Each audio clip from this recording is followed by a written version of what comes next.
विज्ञान का क्लास 7 का लेसन नंबर 6 जिसका नाम है पृथ्वी पर जीवन। तो आइए प्यारे बच्चों, आज देखते हैं हम पृथ्वी ही हमारा एकमात्र ऐसा ग्रह है जिस पर जीवन संभव है। तो आज हम उसके बारे में पढ़ेंगे विस्तार से। सबसे पहले पढ़ते हैं जैवमंडल के बारे में।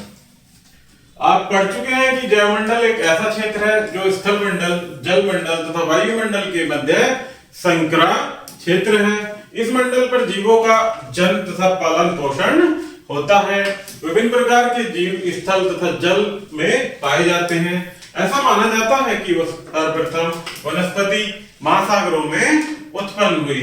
धीरे धीरे विभिन्न प्रकार के पेड़ पौधे तथा जानवर पृथ्वी के विभिन्न भागों में उत्पन्न हो गए। इसके कारण ही विभिन्न प्रकार के जीवों का धरती पर जन्म हुआ। मानव जैवमंडल का महत्वपूर्ण अंग है। मानव के साथ साथ जानवर, पक्षी, कीड़े मकोड़े तथा पेड़ पौधे भी जैवमंडल में होते हैं। हालांकि मनुष्य ही एक ऐसा प्राणी है जो पर्यावरण में अपनी आवश्यकता अनुसार परिवर्तित कर सकता है, क्योंकि मानव ही प्यारे बच्चों अपनी सोच समझ बूझ के साथ कार्य करता है, अर्थात वह अपनी आवश्यकता अनुसार परिवर्तन भी कर सकता है। परंतु इस परिवर्तन करने की क्रिया में उसने प्राकृतिक पर्यावरण को हानि पहुंचाई और पारिस्थितिक संतुलन को बिगाड़ दिया है। इससे प्राकृतिक पर्यावरण को भी नुकसान हुआ है। मानव जनसंख्या तथा आवश्यकताओं के बढ़ने के साथ साथ प्राकृतिक संसाधनों का भी अधिकतम प्रयोग हुआ है। औद्योगिकरण तथा शहरीकरण के कारण पर्यावरण प्रदूषण हुआ है। बहुत से पेड़ पौधे तथा जानवरों की प्रजातियां लुप्त हो गई हैं। अत्यधिक संख्या में पेड़ों के कटने के कारण वायु प्रदूषण बढ़ गया है। औद्योगिक तथा शहरी कूड़े को जल स्रोतों में फेंकने के कारण जल प्रदूषित होता है। खनिज ईंधन की बढ़ती हुई मांग के कारण कोयला और खनिज तेल भी समाप्त होने की कगार पर है तथा इनका प्रयोग आधुनिक परिवहन के साधनों तथा फैक्ट्रियों में होने के कारण वायु प्रदूषण भी बढ़ता जा रहा है। जिससे क्या हो रहा है प्यारे बच्चों, इनके औद्योगिकरण का प्रयोग अधिक होने के कारण फैक्ट्रियां और परिवहन के साधनों के कारण भी वायु प्रदूषण और जल प्रदूषण बढ़ते जा रहे हैं। आगे देखते हैं प्राकृतिक वनस्पति और वन्य जीव। प्राकृतिक वनस्पति और वन्य जीव जैवमंडल के महत्वपूर्ण घटक हैं। प्राकृतिक वनस्पति के अंतर्गत सभी प्रकार के बड़े और छोटे पेड़ पौधे, घास, झाड़ियां इत्यादि आते हैं जो स्वयं प्राकृतिक रूप से उग जाते हैं।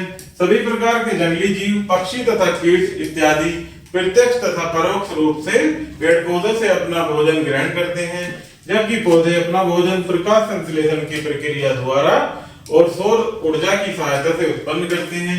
वे सूर्य की किरणों से ऊर्जा प्राप्त करके अपना भोजन बनाते हैं। इसीलिए पौधों को उत्पादक कहा जाता है। वो कैसे बनाते हैं अपना भोजन? सूर्य की किरणों से ऊर्जा प्राप्त करके। इसलिए क्या कहा जाता है प्यारे बच्चों, पौधों को उत्पादक। अन्य जीव उपभोक्ता कहलाते हैं जो भोजन के लिए दूसरों के जीवन पर निर्भर करते हैं। इन्हें परपोषी कहते हैं। मानव पेड़ पौधों तथा जानवरों दोनों से अपना भोजन प्राप्त करता है। इस प्रकार विभिन्न जीवों के मध्य भोजन संबंधी अंतर संबंध होता है। उदाहरण के लिए शाकाहारी जीव घास और पेड़ पौधे खाते हैं तथा मांसाहारी जीव शाकाहारी जीवों पर निर्भर होते हैं। इस प्रकार भोजन के लिए एक दूसरे पर निर्भर होने को खाद्य श्रृंखला कहते हैं। इस प्रकार विभिन्न जीवों के मध्य अंतर संबंध ही प्राकृतिक संतुलन या पारिस्थितिक संतुलन को बनाए रखते हैं। पृथ्वी तथा वनस्पति और वन्य जीवों का वितरण प्राथमिक रूप से जलवायु पर निर्भर करता है। मृदा, स्थलाकृति तथा जल प्रवाह अन्य कारक हैं। भौतिक वातावरण तथा उसमें रहने वाले सभी जीव मिलकर पारिस्थितिक तंत्र का निर्माण करते हैं।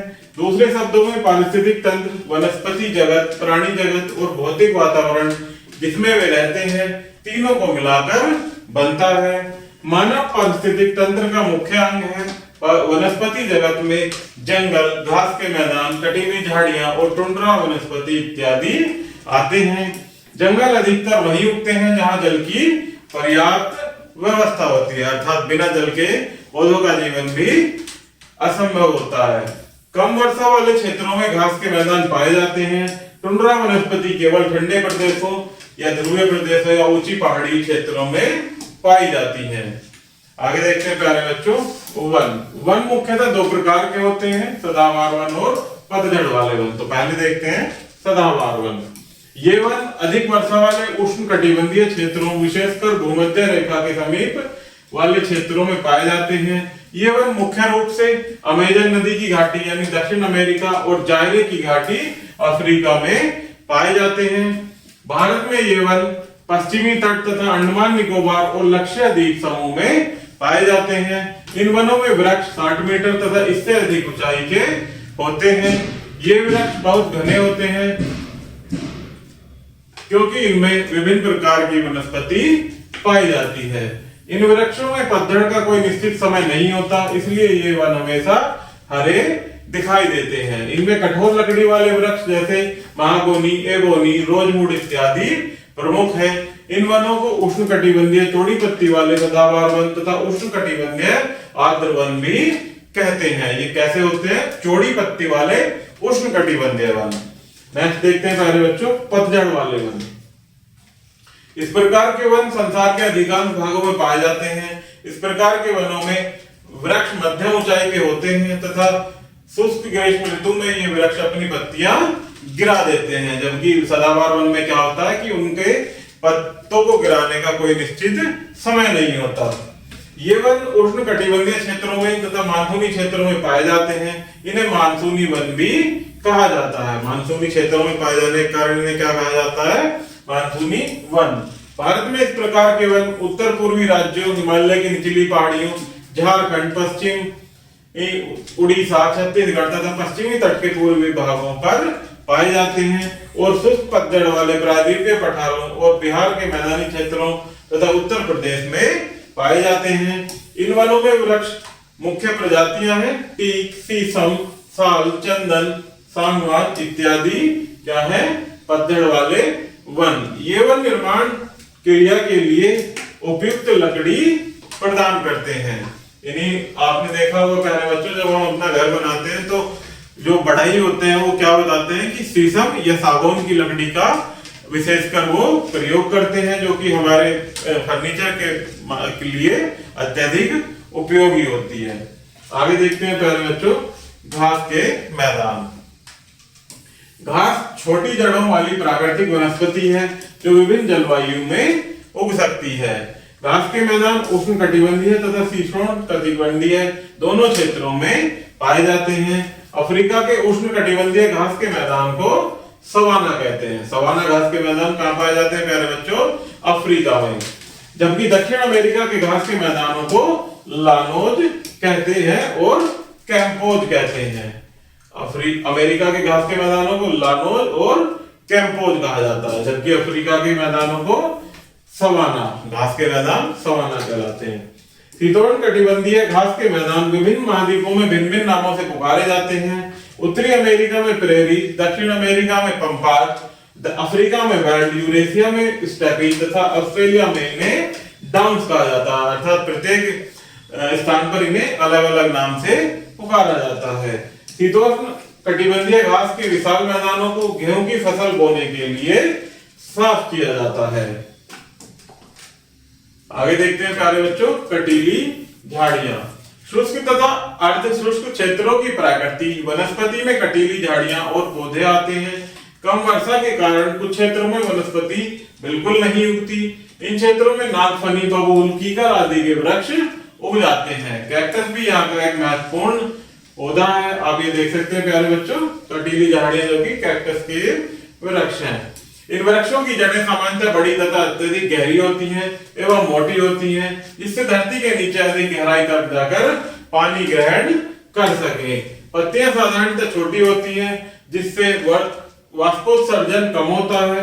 भारत में इस प्रकार की वनस्पति राजस्थान, गुजरात, हरियाणा, उत्तर प्रदेश और मध्य प्रदेश में पाई जाती है। आगे देखते हैं प्यारे बच्चों, टुंड्रा वनस्पति।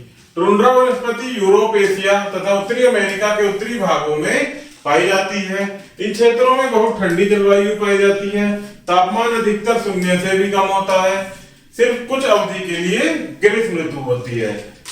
वृक्ष इस ऋतु में जीवित रहते हैं क्योंकि तापमान कभी भी 10 डिग्री से ऊपर नहीं जाता। प्राकृतिक वनस्पति में साधारणतः लाइकेन, काई फूलों के पौधे तथा झाड़ियां, मांस इत्यादि पाई जाती हैं। भारत में इस प्रकार की वनस्पति हिमालय की ऊंची पर्वतमालाओं में पाई जाती है, जिन्हें अल्पाइन वनस्पति कहा जाता है। क्या कहा जाता है इनको? क्योंकि हिमालय की ऊंची पर्वतमालाओं में पाई जाती है, इन्हें नाम दिया गया है अल्पाइन वनस्पति।